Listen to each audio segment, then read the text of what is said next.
The Grenfell Tower tragedy is really central and pivotal to BBC Radio London and our listeners, and it's not a story that we ever allow to go away. We always want to cover anything that pertains to that story because it touched us all so deeply here in London, and we're talking about our friends and neighbours. Legislation on fire safety introduced in the wake of the Grenfell Tower fire will become law today, without any protections in place to stop the owners of buildings from passing on the cost of cladding removal to leaseholders. There's been a long-running parliamentary battle over who should pay for remedial work when a building is declared unsafe. Baroness Kath Pinnock is a Liberal Democrat member of the House of Lords whose amendment was defeated last night. Kath, thank you, Baroness. Thank you for joining us this morning. It must have been a very bitter defeat for you. Oh, yes, I was thoroughly depressed and disappointed at the end of the evening. I mean, we'd had 4 attempts to try and persuade the government that leaseholders and tenants really did need to be protected from these exorbitant bills that they are now facing.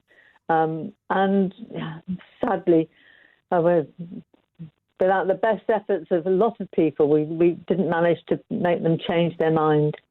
So can you explain then, having been defeated in this, and I know you've been campaigning, indefatigably for an awfully long time about this, what does that now mean? Can you explain? Let's imagine you're a tenant in a block of flats. What does this now mean for individual people?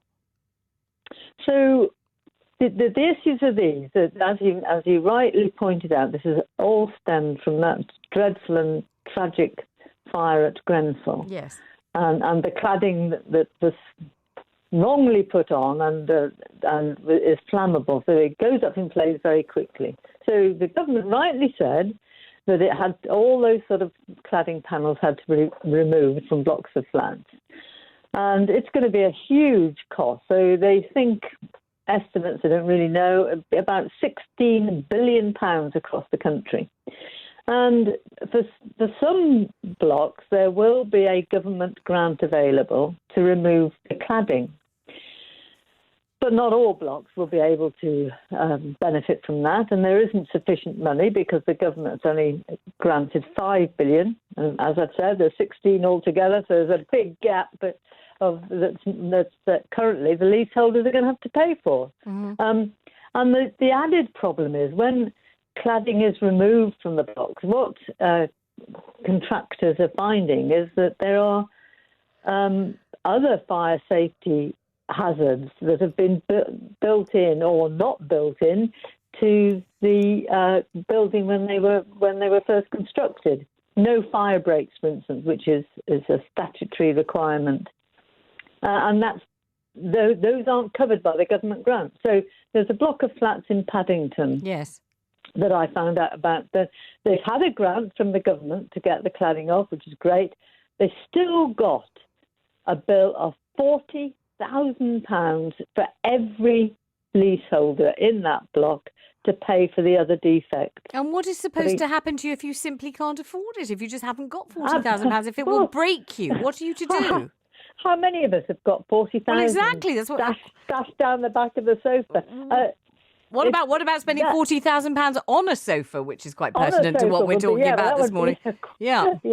Well, there you are. That's the difference between real life and some other people's lives. That's the problem, because the flats that they are living in have got no value while they've got these huge defects. Yes. So they can't borrow against their asset, which is their home. Mm-hmm. So they have, unless they can find the money, borrow it from friends, neighbours, who's got friends and neighbours who've got that sort of money, they will go bankrupt. And some, sadly, have already chosen that route. Mm-hmm. And bankruptcy has a huge impact on the rest of your life. Well, of course. It affects your credit rating forever. It means you can't be the director of a company. It puts you in a position that you can never quite climb away from, even when and if you manage to pay off your debts and square everything, you still are branded that forever. It's quite right. You are. Yeah. And some people I've been talking to, leaseholders, are in the legal business. So they're solicitors. And if you're made bankrupt as a solicitor, you actually lose your career as well. Well, Baroness, I'm grateful to you for talking to us this morning, and obviously commiserations on your defeat. I know you worked very hard to bring this about. That's Baroness Kath Pinnock there.